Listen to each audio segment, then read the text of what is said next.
कोकणात आंबा, काजू, भात, सुपारी अशी पिकं घेतली जातात। मात्र शेतीपूरक व्यवसायाकडे कोकणातील शेतकऱ्यांचा फार कमी कल असतो।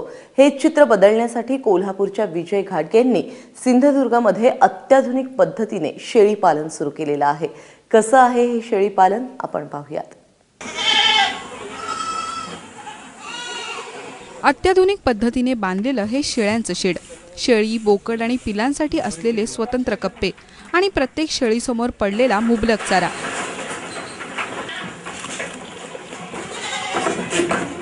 सिंधुदुर्गमधील नारकरवाडीतील घाटगे दाम्पत्याचा हा शेळी पालन प्रकल्प। विजय घाटगे हे मूळचे कोल्हापुरातील हॉटेल व्यावसायिक, मात्र त्यांची नारकरवाडीत 12 एकर जमीन आहे, ज्यात 400 आंब्यांची तर 100 नारळाची झाडं आहेत। 2013 मध्ये त्यांनी इथे शेळी पालनाचा प्रयोग करण्याचं ठरवलं। सुरुवातीला 17 शेळ्या विकत घेऊन साध्या शेडमध्ये शेळी पालनास सुरुवात केली। मात्र काहीच दिवसात या व्यवसायाचं उज्ज्वल भविष्य त्यांना दिसलं आणि त्यांनी व्यवसाय वाढवण्याचा निर्णय घेतला।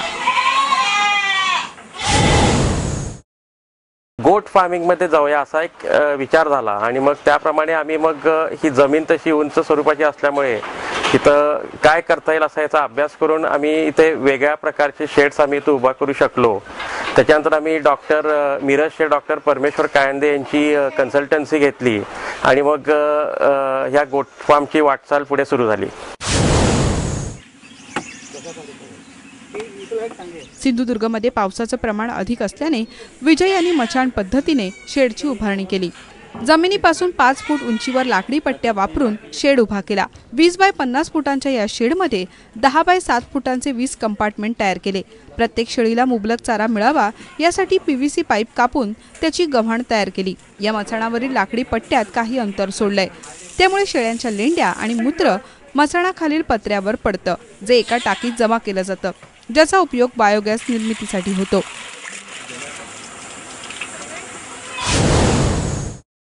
फ्लोरिंगच्या खाली ॲस्बेस्टस किंवा सिमेंट शीट्स एका अँगलला लावले गेलेले आहेत आणि जेणेकरून हे जे काय लेंडी किंवा हे जे मूत्र आहे या गॅपमधनं त्या शीट्सवर पडतं। जेव्हा चॅनलमध्ये हे सगळे लेंडी आणि मूत्र जमा होतं तेव्हा एक पाण्याचा जेट स्प्रे केला जातो, जेणेकरून हे संपूर्ण चॅनल साफ होतं आणि हे चॅनल्स जे सगळ्या शेड्सचे जे आहेत ते आम्ही एका मेन स्लोपचा आधार घेऊन एका मेन टँकला कनेक्ट केलेले आहेत। हे सगळं हे त्या मेन टँक मध्ये गोळा होतं।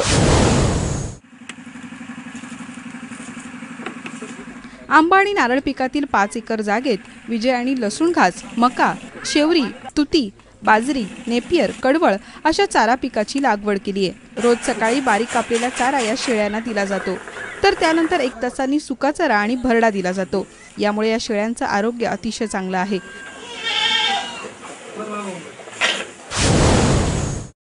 शेळ्यांचा जो आहार आहे त्यामध्ये एक शेळी दिवसाला 3 किलो पर्यंत हिरवा चारा खाते आणि 1 किलो पर्यंत वाळलेला चारा खाते आणि तिच्या वजनाच्या आपण 1% आपण तिला भरडा आपण जो तिच्या खाद्यामधनं आपण देतो।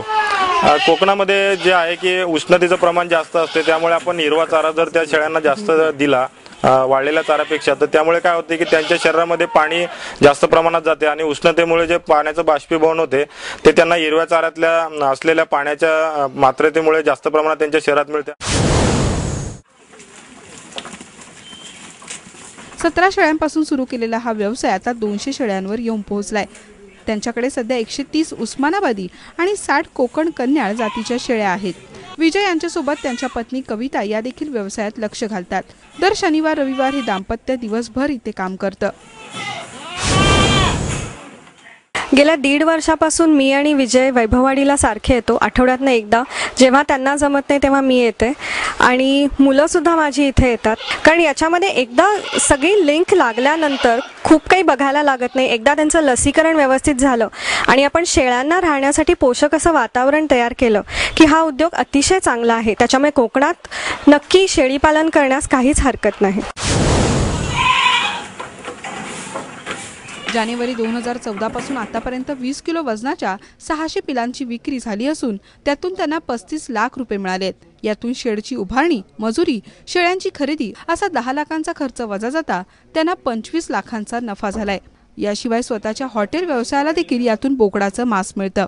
एक शाश्वत शेतीपूरक व्यवसाय म्हणून अनेक शेतकरी आज शेळी पालनाकडे वळतायत।